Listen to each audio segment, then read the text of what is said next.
All right, welcome back to the Pure Playbook. I'm Dr. Dustin Bosson here with Dr. Nate Merhaut. This is, as we're going back to school, we are going to do this podcast all about what to expect as far as training as we're going into school, as we're getting back in the weight room, as we're getting back into routine of private training and all of these things. So on this podcast, we're always trying to bring the relevant information. Where do we go? Who do we trust? How do we prevent injuries? And as we were going through this week, there was a couple things that stood out to me that was, we were trending towards this topic anyway, but there was literally just a couple videos yesterday that we had both saw, and then I had seen some other ones, and it's such a good point to talk about. So today we are going to talk all about the foundational, really the foundational techniques of training student athletes. Mm-hmm. And so there's a lot of misnomers in an age of influencers. And again, where do we go? Who do we trust? And what is the goal for these? I mean, we talk about it like 10 to 22 is literally what we're searching after. We have professional athletes in the practice, but the biggest the biggest gap in this whole field is that 10 to 22 range and how to train them. So one of the things that we look at oftentimes, we talk about strength training, and I think we all go into, bigger, faster, stronger. Mm-hmm. Awesome things to look at for sure. But I think today we'll start to give a little bit of idea as far as, didn't think about it like that. Mm-hmm. So there's going to be quite a few points that we're going to go through as you've kind of structured this outline a little bit, but we're going to might get on a little bit of a heater. So see our hearts through this, but we do want to make it very real because these kids are working harder, practicing more. Again, 8 days a week, 26 hours a day is what they're looking at versus when we were in school, or maybe when some of you parents were playing as well. And so let's start to build the gaps or bridge the gaps in this. And I'll let you kind of start. I'm going to feed off of you and I'll just kind of direct. But before we do that, let me just set the table. We saw a video. Well, I saw a video yesterday. I'm just going to say his name. So Jeff Lavecchio, who is in town in St. Louis, is doing awesome things for the hockey community and really athletes across the area here and really across the nation. And he was talking about, the CrossFit style of training or sending kids to CrossFit for training. And he's like, you've got to stop, especially when in season, like stop sending these players to CrossFit camps. And it's so true. And it's not the CrossFit that's the problem. It's the style of training. It's what are they ready for? What's the development look like? And so that really hit me as far as like, okay, yeah, some people just don't know that. But then also too, it's like, why are we focusing on strength? This was another video we saw. Why focus on strength when we don't have the foundational movement patterns? We don't have the foundation of stability, and there's just so much there. So take it from here before I already go on a heater. Yeah, as you were talking a little about the CrossFit comment, there's an article that I wanted to point out that there's a prevalence of injuries with shoulders, low back, and wrists, which are most commonly in CrossFit. There's a very wide range, between 19 and 73% of athletes that do, or people that do CrossFit. So huge range there on the percentage. So that could be probably dialed in a little bit better, but shoulders, low back, and wrists, probably some of the most common things that athletes are using. And if they're susceptible to injuries just because of their training style, we don't necessarily want that. The other thing you talked about was how much these athletes are doing with training, 8 days a week and all day long and having multiple practices in a day, multiple games throughout a weekend, sometimes multiple games in a day. And if we're looking at let's talk more of the younger population in that demographic, as they're starting to get into some of their training, you'll even know if you've had a son or a daughter on a team, there are some kids that are a little bit better than others, some kids that move better than others, some kids are just more natural at the way that they move. So even breaking down some of those initial movements, and each individual is going to be a little bit different on what they can do and how they can do it, and the capacities and how fast they learn. So that's kind of where we want to start, is just, can they move the right way? Right. And start to teach CrossFit's them that. It's not the problem. No. Like, we don't have a problem with CrossFit. We have a problem with the foundation of, are you ready for training like that? So don't hear what we're not saying. Right. But yeah, I mean, keep going. We've seen a lot of athletes in here, and we see it a lot with our movement assessment, and it's part of the pure athlete evaluation. And a lot of these kids just don't know how to move, and we kind of point that out to them. Sometimes we don't have to point out. They're just like looking at the video that we're showing them, and they're like, "Whoa, that looks awful." Yeah. And so they can start to see it. And sometimes they've never had a video of themselves doing a movement, so they've never even seen how they move. Yeah. So that's even a part that when we're training and doing, more neuromuscular reeducation and teaching them how to move again, them seeing it for themselves, they can actually, be more cognizant of it. I had a cheerleader the other day. She's like, yeah, when I'm landing and jumping, I'm just, more cognizant of how my knees are landing and where my knees and my body position and center of gravity and all that. I'm like, so it's working. Yeah. She's like, yeah, it's working. I haven't had any knee or ankle issues, and she's been in the program, her only 60 days, and we had a little bit of hiatus because she had a concussion. So we weren't even able to work on some of that stuff for a couple of weeks until she got back to that. So even just being in our program for a short bit of time, these athletes are noticing a lot of these changes right away. Yeah. And so the things that I think of, and again, we come pretty much off the top with a lot of these podcasts. So as we're sitting here going through back and forth, I mean, some of the things that I'm already thinking of is like the things that we can help educate on and that we hope a lot of people are looking at. Like, it's one thing to just walk into a facility. There's plenty of great facilities around here to do performance training. Yeah. We have Cody Welker, who we trust, that, we've been shipping people to left and right, and at least giving the option for. And there's a bunch of other people that we would love to collaborate with. But walking into any facility, as a parent even, or now as a student athlete, as we try to get this to you, it's like, there is so much before you even put a bar on your shoulders or you pick up a weight. Like, sometimes it'll seem monotonous, but you parents, if you walk into some area and it's like, okay, cool, yeah, let's do the first one's free or whatever, you get a kind of a trial, or maybe your team's hooked up with the facility, and that's great. And you go in there, and the first thing you do is, everybody puts some sort of resisted weight or some sort of weight on their back, in their arms, wherever. And if that's one of the first things we're going to do, your eyebrow needs to go up and flags need to go off in your head. They don't need to be red yet, but they should be yellow, because do we even know? I was watching this video the other day or yesterday, and it's just like, squat bar. We're doing a squat, high school athlete, and to see the movement, the instability in the hips and the knees and the ankles and pronated feet. And it's just like, okay, we've got a bar on our back with weight.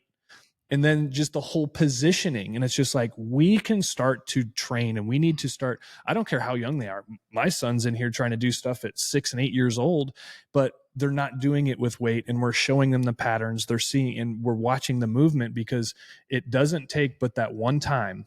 And it doesn't have to be overtraining. It didn't have to be that, oh, I slipped. It can literally just all of a sudden, because of the pressure and the structure that is all wrong, and the things that we're missing that are clearly right there. Yeah. And we could be preventing injuries left and right. We've talked about the statistics on what happens in the weight room. There is a high percentage of injuries that happen in the weight room. And the last thing you want, I've been this kid, this was an injury, but you blow a disc out at 15, 16, 17 years old because we're training wrong, because we have this vision of bigger, faster, stronger, all three great qualities as an athlete. But, you're not ready to jump into a NASCAR race car if you don't even you haven't even been behind the steering wheel yet. Yeah. So some people will even think on, like, with just regular strength and conditioning, like squatting and deadlifting, it's like, that's not like athletic specific. And it's like, that's okay, because the reason we want to do the squat, hinge, push, pull, those kind of movements early on and teach them how to do it the right way is because that's your foundation. We're talking about building your foundation, because from that foundation, that's where your athletic movements will stem. So if you don't have the foundational movement patterns down, then your athletic movement patterns are already off. And then you're going to lose efficiency, energy, you're going to overload joints, overstress areas, and then start to develop overuse injuries. And a lot of the injuries that we see, because they aren't moving the right way, they don't have control and stability of the joints that they should have when they're doing those types of movements. Yeah. Everything is jumping, landing, hinging, squatting, pushing, pulling, all that kind of stuff. And if you're not doing it the right way, then you're setting yourself up for failure. Yeah.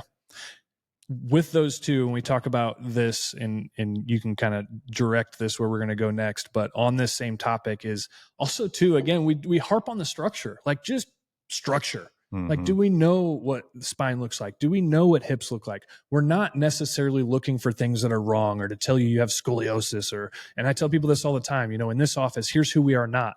One hip's higher than the other, one hip's lower than the other. It's like, your license should be revoked if that's all you're basing this on. Is that an important component? Yeah, it can be, but what else is around it? But do you even know what the structure of your student athlete looks like, or your players look like? And we're going to load them up with even just a bar. Well, it's a lightweight bar. It's only 30 pounds. Bars are 30 to 45 pounds. And that's enough at this age, even in high school, to have one faulty movement pattern and just wreck it. But what if there is a curvature in the lumbar spine? Mm-hmm. What if there is some sort of shallow acetabulum in the hip? What if there is rotation in the SI joints? What if there is a major knee valgus or pronation of the feet? Or, but what if internally, what if there is a lack of curve, kyphosis in the thoracic spine that sets you up for more vertical stress and compression? Mm-hmm. And now you're going to blow, potentially blow a cervical disc or have shoulder issues. And it's like, we're not fracture. looking for what is wrong. Mm-hmm. We're looking for what is, so we can do it better and help you guys keep your kids safer and train better and get where they want to be faster, to be bigger, faster, stronger, more protected. And that is one of the biggest things that we want to look at when we're talking about proper structure, proper function. Mm-hmm. Look at the structure. You gotta look at structure. Before we get into more of the structural component, there is one more point that I want to bring up when it comes to strengthening conditioning. And a good point was brought up in the office the other day. One of our athletes came in and was asking nutrition questions, and creatine was one of the questions that he brought up. And my thing with him and the conversation that we had was, that's great. Yes, you want to strengthen and build muscle and all this other stuff. And you can do all those things. You could add creatine in, but there's all this other nutritional stuff that you need from what your muscles and ligaments and tendons and everything needs to rebuild itself. Anytime you train, whether it's a practice, a game, you're in the weight room with strength and conditioning coach, you're with a personal trainer, whatever it might be, you're breaking down tissue, and you need the essential nutrients to build that tissue up to actually get your goals of, I want to gain 5 to 10, 15, 20 pounds of muscle mass. And so there's a big nutritional component that can oftentimes be left out. And we know a lot of our athletes aren't eating what they need to be eating to begin with. So they're not even recovering nutritionally from the regular workouts and the routines. So if they're overtraining, if they're having practices multiple times a day, your mornings and your evenings, and then multiple games in a weekend, if you're not fueling the right way, and that's, again, we should do a whole other podcast on just this, but if you're not fueling the right way, you're not going to get the gains you want, and your body's just going to keep breaking down, and you'll eventually burn out, have overuse injuries, and create all these other kinds of issues. So with creatine being, as we shift here, this is the one thing I'll say about creatine and what you're talking about right now.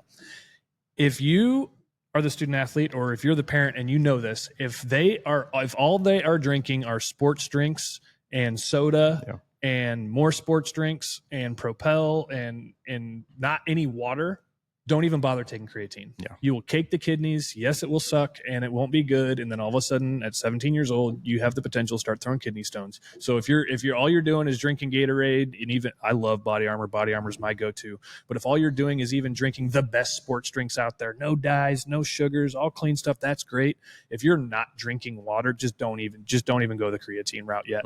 You have to be able to filter through that properly. So I'll just say that. We should do a podcast that kind of outlines maybe the top 4 or 5 supplements that athletes should be utilizing. And creatine is one of them that's the most well-researched. And we can put a lot of that research out there. We both use it. Oh, yeah. Yeah, 5 to 10 grams a day. It's great stuff. Both muscle as well as the cognitive stuff. Because that's where I really want to use it for. All right, so now let's get into tying all this together. Obviously we're chiropractors, so Dr. Dustin already mentioned a little bit about how the proper structure is going to, lead into proper function and all that. The structural component is big when we're looking at movement patterns, and so I'll talk more on the movement side of it, and Dr. Dustin will tie in, the importance of the structure with that. But even when we look at the pelvis and the hips, and we see, a flaring of the ilium in or out, or we see the hip is anteverted or retroverted, which means that the neck of the femur is sitting differently in the socket, for those of you that might not know those terms. That's going to determine and allow us to move in certain ways. So we talk about dancers all the time with their left and right split. We talk about, athletes that have to kick the ball or open up their hips in a certain way, or if we have them dealing with impingement issues. Is it structure related, or is it just, a muscle that's getting pinched? More often than not, I would say 95% of the time there is structure, if not even 99% of the time. There's a big structural component that we're going to see with what their hips look like, both the ilium as well as the acetabulum and the femur, neck, and head that are positioned in a little different way. And if we're not addressing that component of it, we're just, scraping, taping, doing stretches, strengthening, which is all great stuff that should be included into the program, and not addressing the structure, you're missing a huge piece and a huge component of getting that athlete back to where they need to be, as well as performing at their best. Yeah. And then, I mean, you can then you go into the neurological component too. And there's just so much here. And for those of you listening that have heard this before, yes, we harp on it all the time, and we try to come from different angles because it is that important. You talking about the flaring of the ilium and what that does to the SI joints and how that rotates the lumbar spine and all the compensatory reactions that happen as you cruise up the spine. And it works the same thing in the upper. I mean, it's like, okay, is there some sort of thoracic curve? Or have we lost kyphosis? What does that do to the angles of the shoulders? I mean, basically your upper third and your lower third are designed very similarly. Neck feeds through the shoulders into the fingertips, back between the shoulder blades. Low back feeds all the way through the feet, through the legs, urinary, kidney, bladder, reproductive organs. And so they are very similar in structure, same lordosis of curves in the neck that's in the lumbar spine. And then you can look at the thoracic. There's just so much structurally, again, that we don't know, which is why I led with, if you have not seen the structure, this is why we do the evaluations we do. This is why we want you wherever you are at to get them checked before they go doing that. And I hope a lot of these performance facilities start collaborating with somebody that can give them more information, which is what we do with our pure athlete evaluation. Like, wait till we bring Cody Welker back on and we talk about, when we give him this information, how much easier, better, quicker, and how much more quality his, some of his side of this has become too, because of that information and being willing to be like, oh man, yeah, let's look at that first. But it does have everything to do. And I've talked about your big dream house that you don't want to build it on a faulty foundation. It's like, these are your kids you're talking about. These are our kids we are talking about. So it is super important, and it's hard to prevent injuries if you're not going to pay attention to the structure. And we do talk about all the time, the strengthen, LinkedIn, massage, needle, all those things are great things to do. But let's also agree that we've all gone through those things. And when we've scraped and taped and done those things, and it's like, man, it helps. It gets me back on the field, and then it's a long recovery. And so a lot of that it's a structural issue causing a neurological event, creating a muscle problem, creating a compensatory pattern, movement pattern, but it's not a muscle problem. It's a foundational issue that now we have to, yes, retrain cognitively, depending on how long it's actually gone on, or it could be a quick fix of feel this. Yeah. Don't feel this. Ooh, that's different. That. And even in those movement patterns, once we have the structure dialed in, becomes so much easier and so much safer. Yeah. So you've talked a lot about if there is structural issues, that we're going to have a lot of deficits within the whole body. But now, if we're actually addressing those structural issues and doing what we do best, which is the adjustment, it's going to improve the muscle activation. So actually what happens with the adjustment is going to increase and enhance cortical drive in the brain. That is going to lead to better muscle recruitment and coordination. And that basically means that you're able to, quote unquote, fire the muscles better and move better and have better stability in those areas. Another thing it's going to do is it's going to increase proprioception of the joint and balance. So if you have better proprioception, better sense of the joint, if you're getting, your lower extremities adjusted as well as your hips and pelvis, where you are in space when you're kind moving. Of define proprioception. Yeah, so where you are in space. If your eyes are closed and you're putting your toes up and down, or you're moving your ankles side to side, that you're doing that because there are receptors in your ankle that are telling your brain, what's happening. So that's when we get into injuries. Let's talk about ankle sprains, since I just mentioned ankle. Dr. Ankle Sprain here. Yeah, no doubt. Put that one out there. Yeah. When you have an ankle sprain, the ligaments and tendons get overstretched and damaged. They're also damaged to the joint and the receptors within the joint. So the signal that's being sent to the brain, telling your body and your brain where that joint is in space. So is it in a flex position? Is it in an extended position? Those receptors are being sent, so you don't have to always look at your ankle and know where it is. When there's damage to those areas, you don't have the ability to do that as well. So that's where a lot of that instability comes into play. Yes, there's tissue instability, but then there's neurologic instability that we can help restore through the adjustments, both through the lumbar spine, pelvis, even all the way up into the cervical spine. And then even if we want to add into the adjustments into the lower extremity to add a little extra bonus and boost to that area.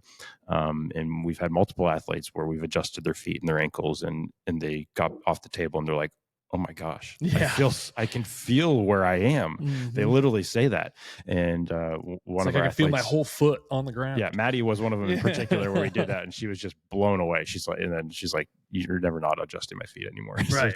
keep doing it is what she was saying. Mm-hmm. So there's a huge neurological component to the adjustment. And Dr. Dustin harps a lot on the structural side, and the structure and that neurology is linked hand in hand. And so on the recovery side of this too, is it's like, think how much, I mean, just think kindergarten for a second. This might sound too easy, and that's okay. I want it to, but if the structure is not proper, and we go, and as athletes, we put all of this stress and pressure on our body, and we go, and we love it. We do it. We push through it. We're sore, whatever. But like, let's just not even say we're injured. Like, there is no injury. I don't hurt. I'm just getting after it. I'm tired. I get up, do it the next day, excited to do it. And then think of if the structure is compromised, whether it's scoliosis or whether it's internal external flaring of the iliums or whatever, does not matter.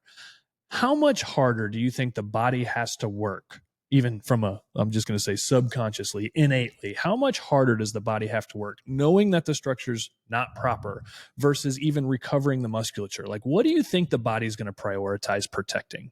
The muscles away from the spine or the cord that is housed in the spine? And then it's how much of that energy goes towards the protection versus the recovery side. So there's for every action, there's an equal and opposite reaction. Energy is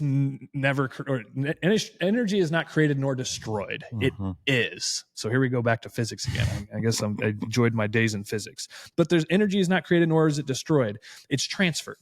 So if you have to transfer energy for anything, whether it's action or recovery, and there's a priority involved of a tier of like, okay, spinal cord, structure, musculature, like we can create probably a whole diagram of like, what do we think the body prioritizes first? Like, Mm-hmm. why does the body go into a coma when you have a head injury? It's trying to recover. Yeah.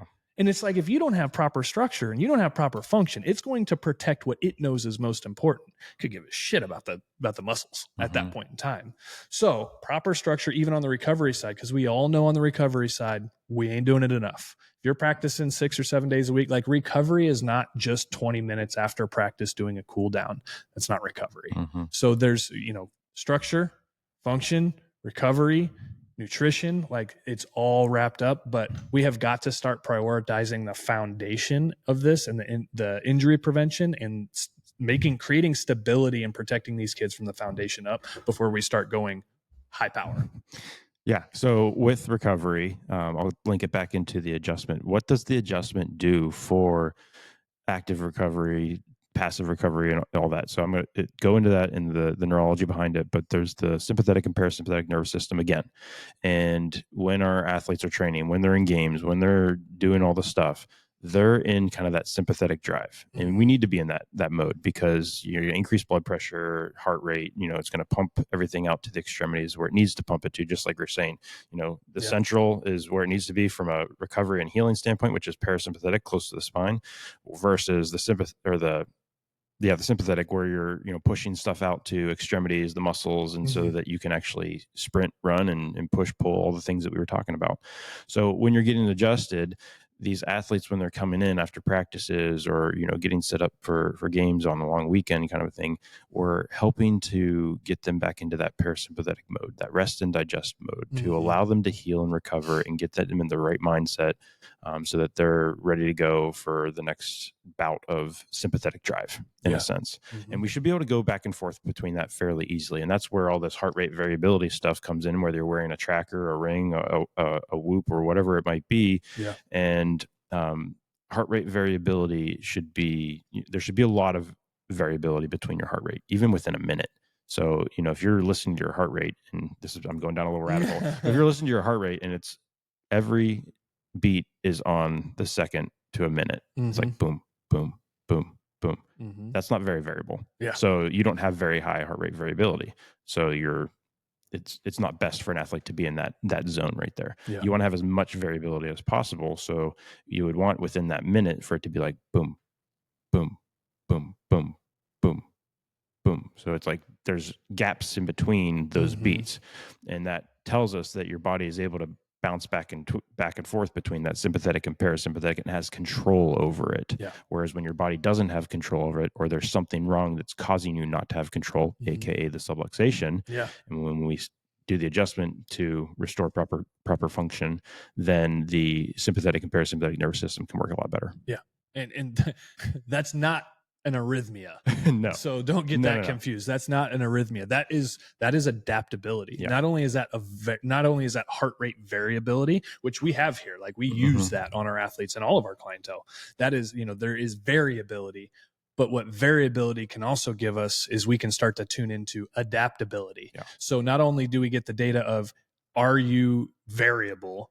And if you are, great, but now if you are variable, are you also adaptable? And are you not variable, but are you? They're just, and so it's such an important key thing too. So just so in case anybody wanted to go to that route, like, wouldn't that be an arrhythmia? Like, what do you mean? No. It's like, no. It's like, okay, if I come in this door right now, if I came through that back door and you were sitting here ready to podcast and I go, and you, oh man, like, what do you think your heart rate does? Or as soon as that ball goes up in the air for tip off, or as soon as you get up to the plate and you lock in and it's like you're kind of worked up going to the plate. It's like, man, I'm jacked. Let's go. This is game 7. And then you step into the box and it's, how quickly can you get back into that zone? And it can't, and a lot of times, like, this is just off the top. Imagine how many strikeouts, how many missed PKs, how many balls on the bottom of the ninth that are thrown and you walk the guy home.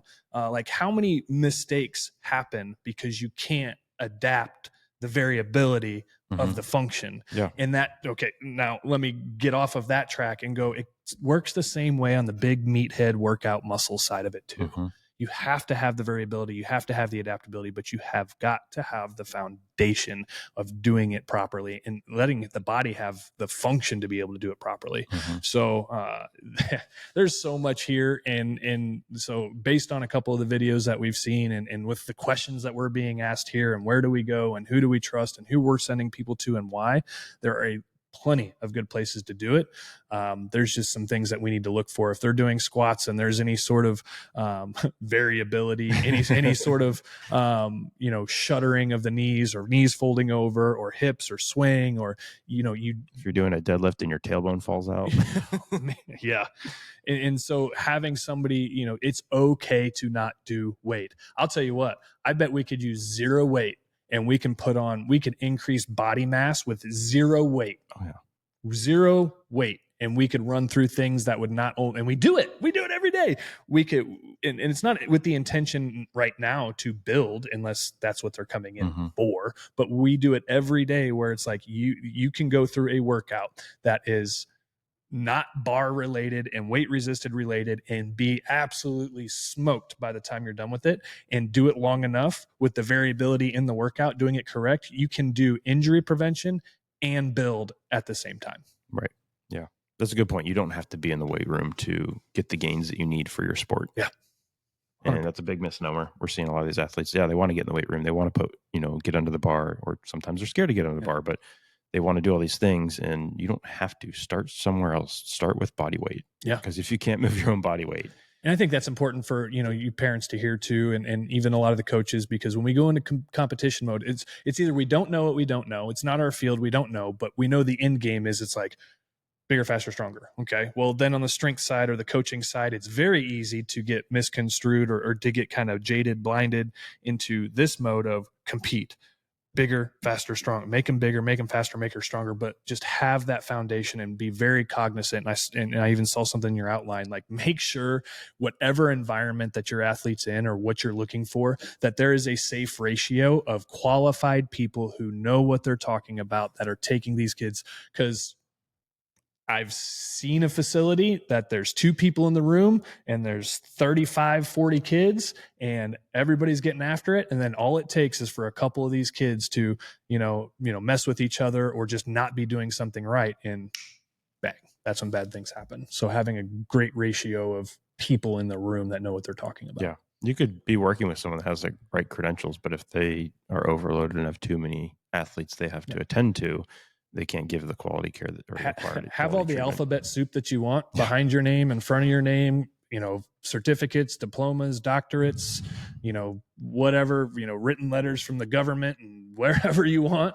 And if this and this doesn't match the intention of what you got that for, if head and heart doesn't match, Yeah. Smoke that out real quick. And if you are one of those providers, reel it back in because these kids are depending on you. Do not fail them. I would also say there's a big component to that with the certain degrees or the certificates that you have, where you could have all these, but if you don't have the experience, where you have to start somewhere, but if you don't have the experience actually working with athletes within the age range that you're working with, and knowing how they move, knowing how they should develop, knowing what the progressions are as they're going through puberty and all that kind of stuff, knowing if they're on their cycle and how that impacts them.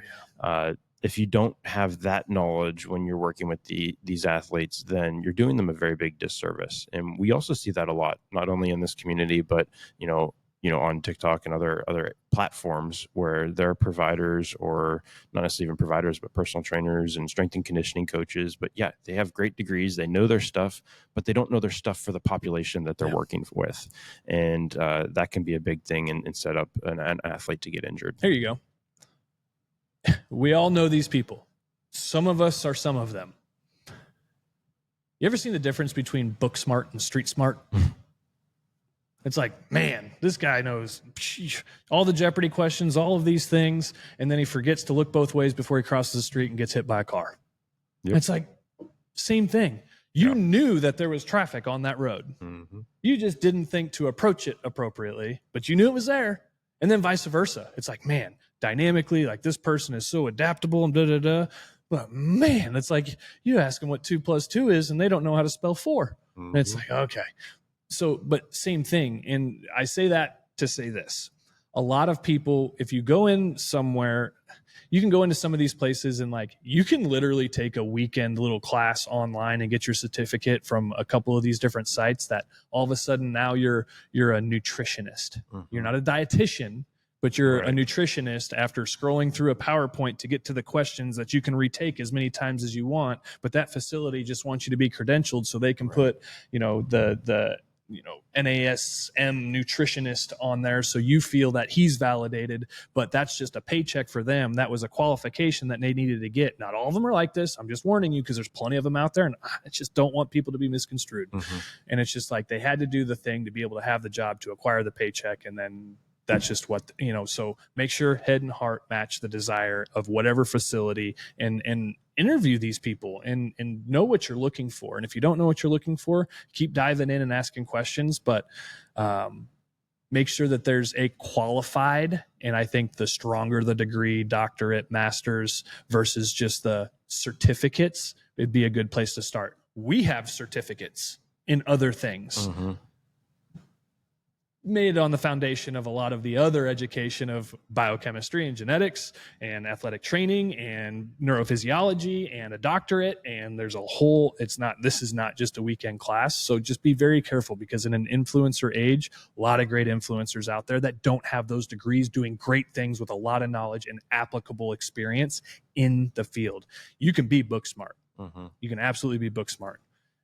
Doesn't mean you're serving a population effectively without serving a population effectively. And if you think you know everything, you'll never learn anything. And so that's what this is all about, is being a resource and just opening some eyes and giving parents and athletes just hopefully a little bit of like, good to know. Now, I think what a lot of people are going to want to know that we need to start putting out too is, okay, when you talk about what to look for, it's like, now we need to do the visual of, what do I look for? And shifting some of our content in that way. So if there's certain things that you want to know, like, okay, my kids do the performance training, like what should I be looking for? Like if I'm sitting over there in the corner acting like I'm not watching and reading my book because they're there for an hour and 15 minutes, what should I be peeking at and looking for that's going uncorrected? Like what, and I think those are a lot of things that, yes, we need to be coming out with, because we can talk about it till we're blue in the face, but what does it look like when a knee falls in, or what do the feet look like as they go through a squat, or they're doing leg extensions and the leg shudders, or is it shuddering? Is it not shuddering? What's the speed they're doing some of these things at? There's all kinds of things. If you're sitting there in the waiting room, like we have some of our parents here, and we talk back and forth to the parents while they're doing the thing, but teaching them literally what to look for, I think would be super helpful. Correct me if I'm wrong. Yep. And we do catch a lot of our athletes. It's like, hey, make sure you're doing that right, or they get into the habit. And monotony is real. There are some things that it is time and repetition of doing it in here to create what we're trying to create. And I tell them straight up, some of the stuff is going to be boring. Some of the stuff you're, just going to try to go through the motions, but I want you to understand why we're doing it. Yeah. And, going down a little rabbit hole there. But I think overall what we're trying to say with this whole podcast is strength and conditioning is great, and make sure you're doing it, but make sure you're doing it the right way. And it's enhanced when you're under chiropractic care and getting adjusted, because there's an extra layer of stuff, we'll just say, that's being looked at that can make sure that you are moving the right way, that you are functioning the right way, that we're moving that interference within the nervous system so that all the muscles can fire the right way. So that's ideally what we want for all of our athletes. Yeah. Whew. Come up for air. Well, now that I just spilled my coffee on my lap to wrap this up, yeah, we're done. I missed. That's good. I did get it earlier. I think it dried. Yeah. Yeah. So if you saw it earlier, that was a coffee stain on my shoulder. Well, let's wrap this one up before we continue on rabbit holes. But again, if there's anything that you all out there want us to speak on, feel free to fire away. I'll be headed to Iowa this week to serve drivers. Last year I went to Super Nationals up in Boone, Iowa. Thank you to the IMCA crew up there, and Brett and Virginia, and all the IMCA family up there is just awesome. They've asked me to come back again this year, which is cool. So if you are a part of the Pure Athlete or Vital Performance here, please be nice to the team next week. Dr. Nate is going to be solo doc for the week, and I have no doubt people are going to love it. We've got some exciting things planned next week to kind of displace some of we're literally going to distract you guys from the weight that's about to. No, I'm just kidding. It'll be a lot of fun. So when I have to change my hands and put a new set on, we'll need a 5-minute break. Yep. So let's have a great start to the week as we go into Labor Day weekend here, and come back ready to go. Q4 is coming as well. High school sports starting. Just a very cool season. It's getting cooler. More sports are happening. Hockey, basketball, baseball, everything's going on getting ready to go on right now. So have a great start to your week. We'll see you next week. See ya.